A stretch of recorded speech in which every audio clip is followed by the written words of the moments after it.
اعوذ باللہ من الشیطان الرجیم بسم اللہ الرحمن الرحیم سبحان اللہ و بحمدہ سبحان اللہ العظیم و بحمدہ استغفر اللہ ایاک نعبد و ایاک نستعین اللہم صلی علی محمد وعلی آل محمد کما صلیت علی ابراہیم وعلی آل ابراہیم انک حمید مجید اللہم بارک علی محمد وعلی آل محمد کما بارکت علی ابراہیم وعلی آل ابراہیم انک حمید مجید رب اشرح لی صدری ویسر لی امری واحلل عقدۃ من لسانی یفقہوا قولی۔ السلام علیکم ورحمۃ اللہ وبرکاتہ۔ سورہ المائدہ کا ترجمہ بیان کیا جا رہا ہے آیت نمبر 101 سے لے کر آیت نمبر 120 تک۔ شروع اللہ کے نام سے جو بڑا مہربان اور نہایت رحم کرنے والا ہے۔ مومنو، ایسی چیزوں کے بارے میں مت سوال کرو کہ اگر ان کی حقیقتیں تم پر ظاہر کر دی جائیں تو تمہیں بری لگیں، اور اگر قرآن کے نازل ہونے کے ایام میں ایسی باتیں پوچھو گے تو تم پر ظاہر بھی کر دی جائیں گی۔ اب تو اللہ نے ایسی باتوں کے پوچھنے سے درگزر فرمایا ہے، اور اللہ بخشنے والا بردبار ہے۔ اور اس طرح کی باتیں تم سے پہلے لوگوں نے بھی پوچھی تھیں، مگر جب بتائی گئیں تو پھر ان سے منکر ہو گئے۔ اللہ نے تو بحیرہ کچھ چیزیں بنایا ہے، اور نہ صاحبہ اور نہ وسیلہ اور نہ حام، بلکہ کافر اللہ پر جھوٹ افترا کرتے ہیں، اور یہ اکثر عقل نہیں رکھتے۔ اور جب ان لوگوں سے کہا جاتا ہے کہ جو کتاب اللہ نے نازل فرمائی ہے اس کی اور رسول اللہ کی طرف رجوع کرو، تو کہتے ہیں کہ جس طریقے پر ہم نے اپنے باپ دادا کو پایا ہے وہی ہمیں کافی ہے۔ بھلا اگر ان کے باپ دادا نہ تو کچھ جانتے ہوں اور نہ سیدھے رستے پر ہوں، تب بھی اے ایمان والو اپنی جانوں کی حفاظت کرو۔ جب تم ہدایت پر ہو تو کوئی گمراہ تمہارا کچھ بھی بگاڑ نہیں سکتا۔ تم سب کو اللہ کی طرف لوٹ کر جانا ہے۔ اس وقت وہ تم کو تمہارے سب کاموں سے جو دنیا میں کیے تھے آگاہ کرے گا اور ان کا بدلہ دے گا۔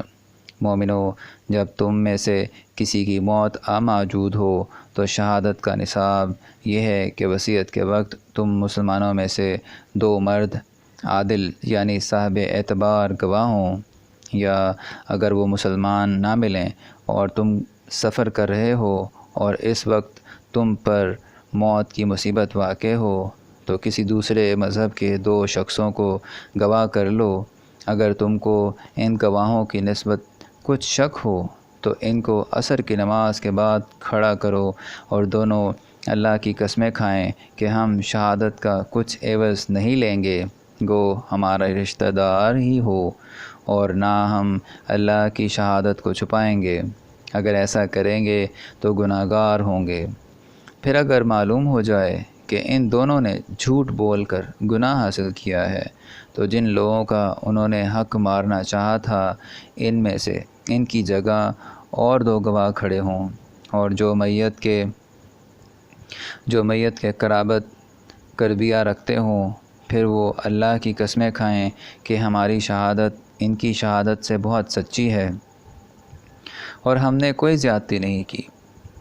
ایسا کیا ہو تو ہم بے انصاف ہیں۔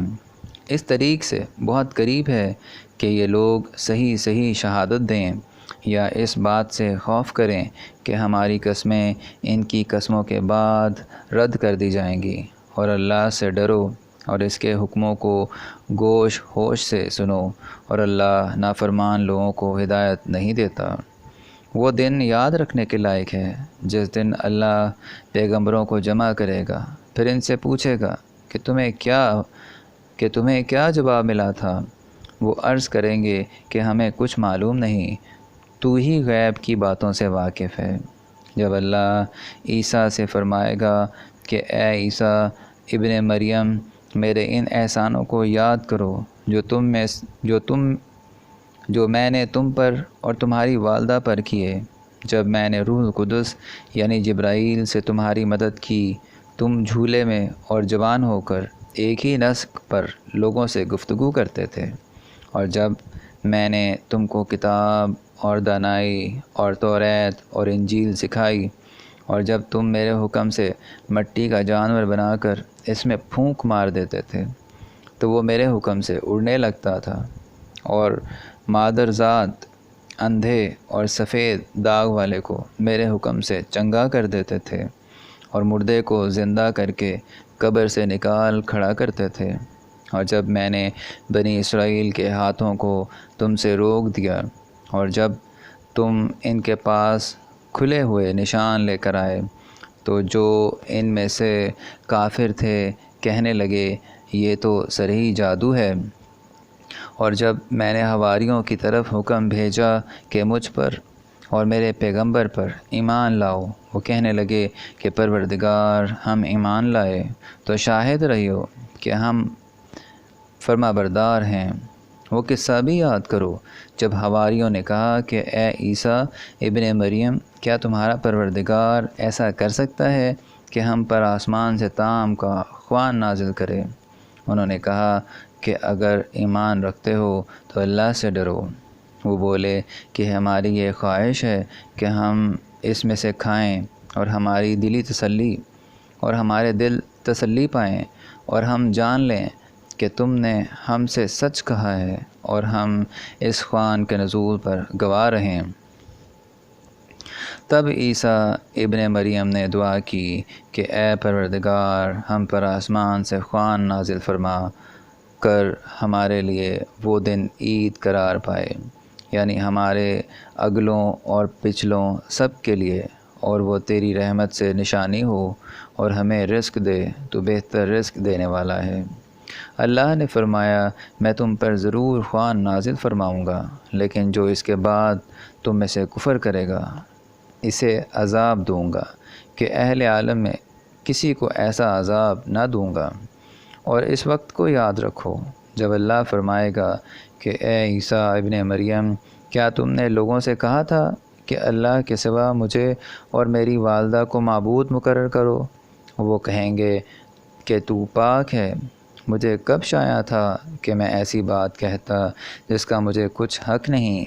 اگر میں نے ایسا کہا ہوگا تو تجھ کو معلوم ہوگا، کیونکہ جو بات میرے دل میں ہے تو اسے جانتا ہے، اور جو تیرے ضمیر میں ہے اسے میں نہیں جانتا، بے شک تو علام الغیوب ہے۔ میں نے ان سے کچھ نہیں کہا بجز اس کے جس کا تو نے مجھے حکم دیا ہے، اور وہ یہ کہ تم کو اللہ کی عبادت کرو جو میرا اور تمہارا سب کا پروردگار ہے۔ اور جب تک میں ان میں رہا ان کے حالات کی خبر رکھتا رہا، جب تو نے مجھے دنیا سے اٹھا لیا تو ان کا نگراں تھا، اور تو ہر چیز سے خبردار ہے۔ اگر تو ان کو عذاب دے تو یہ تیرے بندے ہیں، اور اگر بخش دے تو تیری مہربانی ہے، بے شک تو غالب اور حکمت والا ہے۔ اللہ فرمائے گا کہ آج وہ دن ہے کہ راست بازوں کو ان کی سچائی ہی فائدہ دے گی۔ ان کے لیے باغ ہیں جن کے نیچے نہریں بہہ رہی ہیں، عبدالآباد ان میں بستے رہیں گے۔ اللہ ان سے خوش ہے اور وہ اللہ سے خوش ہیں، یہ بڑی کامیابی ہے۔ آسمان اور زمین اور جو کچھ ان دونوں میں ہے سب پر اللہ ہی کی بادشاہی ہے، اور وہ ہر چیز پر قادر ہے۔ سورہ المائدہ کا ترجمہ آیت نمبر 120 تک بیان کر دیا گیا ہے۔ اگر اس میں کوئی غلطی ہو جائے تو ہم اللہ تعالیٰ سے معافی چاہتے ہیں، اور دعا ہے کہ اللہ تعالیٰ ہماری مغفرت فرمائے۔ آمین یا رب العالمین۔